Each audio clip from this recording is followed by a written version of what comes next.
इस मूवी में हमें एक फैमिली दिखाई जाती है जिनके 3 बच्चे होते हैं। इनकी सबसे बड़ी बेटी जिसका नाम वॉयलेट था। वॉयलेट एक इन्वेंटर भी है। वो अपने टाइम के अंदर बहुत से चीजों को हमेशा की तरह इन्वेंट करती रहती है। उसके पास जो भी चीज होती है उससे वो अपने बाल को बांधती है और उन चीजों को इस्तेमाल में लेकर एक नई चीज बना लेती है। वहीं पर एक दूसरे कैरेक्टर को दिखाया जाता है जिसका नाम क्लाउस था। इसने अपने घर में पड़ी सभी किताब को पहले से ही पढ़ लिया था। इंटरेस्टिंग बात तो यह था कि उसे बुक में लिखी हुई हर बात याद थी और किताब के सभी पेज नंबर भी याद था। इन बहन भाइयों की एक और भी बहन थी जिसका नाम सनी। ये सबसे छोटी और सबसे प्यारी कैरेक्टर है। यहाँ पर सबसे ज्यादा मजेदार वाली बात तो यह था कि सनी हर चीज को चूहे की तरह चबा जाती थी, चाहे वो फिर कोई लकड़ी हो या किसी टाइल का टुकड़ा। यहाँ से कहानी कुछ आगे बढ़ जाती है और हमें दिखाए जाते हैं कि बच्चों के पास एक बैंकर पहुँचते हैं। वो बैंकर बच्चों के पास पहुँचकर यह बताते हैं कि एक बुरे इंसिडेंट की वजह से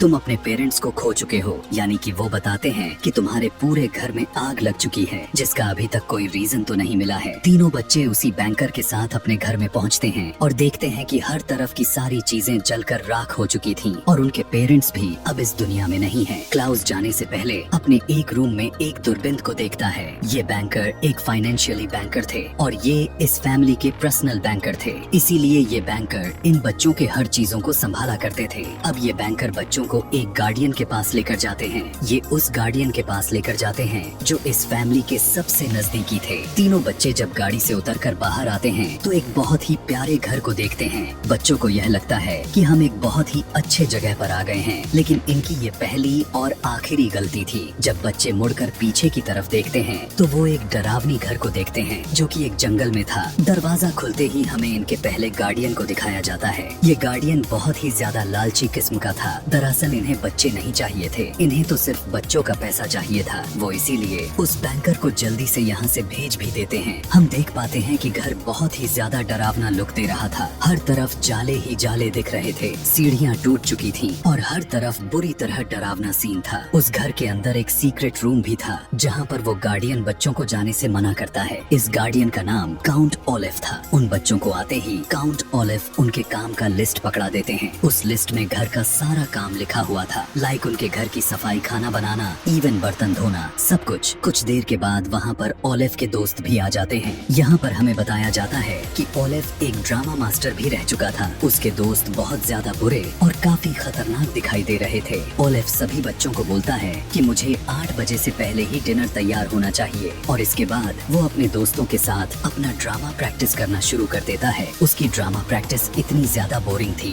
कि उसके सभी दोस्त वहाँ पर सो जाते हैं। दूसरी तरफ बच्चे जब किचन में जाते हैं तो उनको वहाँ पर चूहे और मरे हुए कीड़े के अलावा कुछ भी नहीं मिलता। कुछ भी न होने की वजह से और कोई भी रास्ता न दिखने पर भी वो बच्चे फिर भी पास्ता रेडी कर देते हैं। इतना काम करने के बावजूद भी ओलिव बच्चों पर चिल्लाता है और कहता है कि तुम्हें तो बहुत बुरी सजा मिलनी चाहिए। इसी वजह से वो क्लाउस को मारता भी है। बच्चों के साथ पहले से ही बहुत बुरा हो चुका था। वो अपने पेरेंट्स को खो चुके थे, लेकिन फिर भी ओलिव बच्चों के साथ काफी बदतमीजी किए जा रहा था। वॉयलेट तीनों में से सबसे बड़ी थी। अब वो यह कहती है कि जहाँ पर हम रह रहे हैं वहीं हमारा घर है। वो अपने बालों को बांधती है और एक छोटा सा एक्सपेरिमेंट करती है जहाँ पर वो एक हट तैयार करती है जिसमें वो बच्चे बैठे हुए थे और उनके पास उसके पेरेंट्स की एक पिक्चर्स भी थी जिसके ऊपर रोशनी डालने से वो टेंट पर दिखाई दे रहे थे। अगले दिन काउंट ओलिव बच्चों के साथ कोर्ट में पहुँच जाता है और वहाँ पर यह साबित कर देता है कि वो एक लीगल गार्डियन है। वो बच्चों का लीगल गार्डियन बनते ही बच्चों को मारने के बारे में सोचने लगता है। वो सिर्फ यही सोच रहा था कि बच्चों को मारने के बाद सारी की सारी प्रॉपर्टी उसको मिल जाएगी। इसलिए वो तीनों बच्चों को एक रेलवे ट्रैक पर छोड़ देता है और कार को लॉक करके उतर जाता है। अब जब बच्चों को यह बात पता चला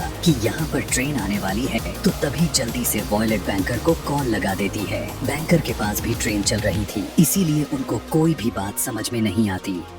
तब वॉयलेट के मन में एक आइडिया सूझता है। वो एक ऐसा इंस्ट्रूमेंट बनाती है कि जिसे फेंकने से रेलवे ट्रैक को बदल सके और वो ऐसा करने में कामयाब हो जाती है। वो जैसे ही इंस्ट्रूमेंट को फेंकती है वो ट्रेन की ट्रैक को चेंज कर देती है। वॉयलेट अपने दोनों भाई बहन की जान बचा लेती है कि तभी वहाँ पर वो बैंकर भी पहुँच जाते हैं। वो यहाँ पर आकर यह समझने लगते हैं कि मिस्टर काउंट ओलिव ने बच्चों को कार चलाने की इजाजत दी हुई है। बच्चे बैंकर को यह समझाने की कोशिश करने लगते हैं कि उनकी गार्डियन ने उनको मारने करने की कोशिश की है, लेकिन उनके बैंकर को कुछ भी समझ में नहीं आ रहा था और न ही वो बच्चों को काउंट ओलिव से छुड़वा कर ले आते हैं। इसके बाद वो बच्चों को लेकर एक दूसरे गार्डियन के पास पहुंच जाते हैं। अब यहाँ पर यहाँ के दूसरे गार्डियन को ही इन बच्चों को देखभाल करनी थी। यहाँ पर बच्चों के साथ इतना बुरा तो नहीं हो सकता था कि जैसे उनके पहले गार्डियन ने उनको मरने के लिए उन्हें ट्रेन के आगे छोड़ दिया था। इनका ये गार्डियन एक डॉक्टर थे और इनको जानवर पालने का बहुत ज्यादा शौक था, खासकर सांपों का। इवन इनके घर में पूरे घर में अलग अलग तरह के जानवर थे। वो बच्चों को बताते हैं कि उनके पास कैसे किस तरह तरह के कितने सांप हैं और उन्हें कितना इन जानवरों से प्यार है। वो बच्चों को वहाँ पर 2 मुंह वाले कोबरा से भी मिलवाते हैं और 3 आँखों वाले मेंढक से भी। फिर वो आखिर में अपने खास जानवर से भी मिलवाते हैं। दरअसल ये एक ब्लैक पाइथन था। वो बच्चों को बताते हैं कि कैसे उन्होंने अपने दोस्तों के साथ मिलकर इन सांपों को पकड़ा था। वो बताते हैं कि ये दुनिया का सबसे ज्यादा फ्रेंडली जानवर होते हैं। ये किसी भी इंसान को मार नहीं सकता। रात होने पर डॉक्टर गार्डियन उनको गाना भी सुनाते हैं। यहाँ पर ये तीनों अपने दूसरे गार्डियन के साथ रहकर खुद को बहुत ज्यादा कंफर्टेबल फील कर रहे थे और वो उनको यह भी बताते हैं कि हमारे घर वाले भी मुझे यही सॉन्ग सुनाया करते थे। अब वो डॉक्टर तीनों बच्चों को अगली सुबह कहीं पर लेकर जाने वाले थे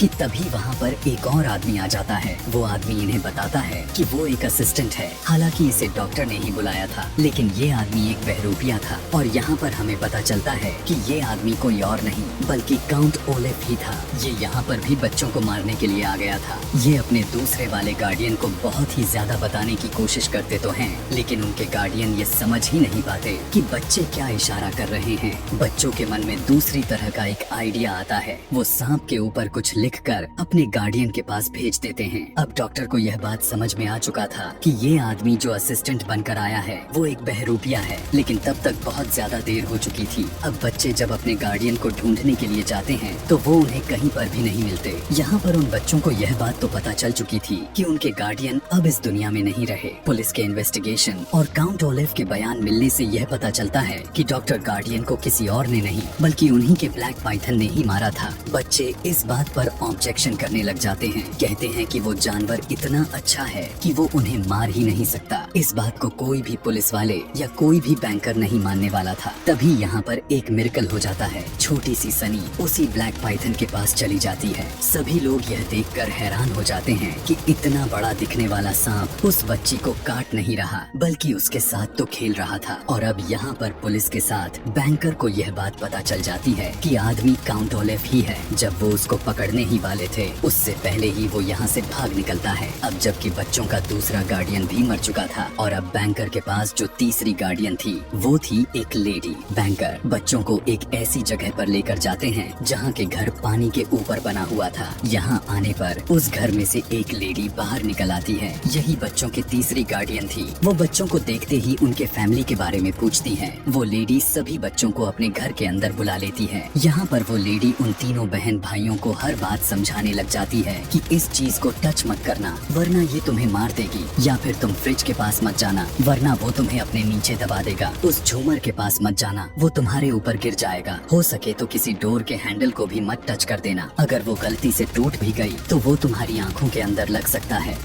दरअसल वो लेडी हर बात से डरा करती थी। वो यह सोचती रहती थी कि आज नहीं तो कल वो इन चीजों से मर जाएगी और इसी वजह से घर से बाहर भी नहीं जाया करती थी। अब वॉयलेट उस लेडी से पूछती है कि क्या आपको पता है कि हमारे पेरेंट्स के डेथ्स कैसे हुई थी, यानी हमारी घर में आग कैसे लग गई थी। लेकिन वो लेडी उन्हें कुछ भी नहीं बताती। वो वॉयलेट को एक पुराना एल्बम दिखाती है जिसमें उसके बहुत ही ज्यादा पुराने पिक्चर्स के साथ उसके बहुत ही ज्यादा यादें थी। बच्चे देख पाते हैं कि ये लेडी पहले बहुत ज्यादा ब्रेव हुआ करती थी। तभी उनके सामने एक ऐसी पिक्चर आती है जिसमें एक बहुत बड़ा ग्रुप था। तभी वॉयलेट उस लेडी से पूछने लग जाती है कि क्या आप मेरे पेरेंट्स को जानती थी, यानी कि मेरी पेरेंट्स आप लोगों के साथ रहा करते थे। कि तभी वो इसी पिक्चर में अपने सेकंड गार्डियन को भी देख पाते हैं जिनको काउंट ओलिव ने मार दिया था। यानी कि सभी लोग एक दूसरे को जानते थे। पर तभी वो लेडी उस एल्बम को बंद कर देती है, यहाँ तक कि अब वो उसके बारे में भी बात करना बंद कर देती है। इसके बाद वो लेडी बच्चों को एक बड़े से रूम में लेकर जाती है हैं, जहाँ पर एक बड़ी सी कांच की एक विंडो भी थी और वहाँ उस कांच के विंडो के बाहर एक बड़ा सा समुद्र दिखाई दे रहा था। वो बच्चों को यहाँ पर अपने हस्बैंड के डेथ के बारे में भी बताती है कि कैसे उनकी हस्बैंड की डेथ हो गई थी। दरअसल उसके हस्बैंड को एक झोंक ने खा लिया था, जो कि वो इंसानों को बहुत ही आसानी से सूंघ सकती है। इसके अगले दिन बच्चे अपने गार्डियन को लेकर मार्केट में जाते हैं और यहाँ पर एक और आदमी भी आ जाता है और ये एक कैप्टन था। ये कैप्टन उस लेडी से मीठी मीठी बातें करने लग जाता है और उन्हें अपनी बातों में फंसा लेता है। लेकिन यहाँ पर बच्चे उसे एक ही मिनट में पहचान लेते हैं कि ये तो काउंट ओलेफ ही है और ये फिर से हमें नुकसान पहुँचाने के लिए आया हुआ है।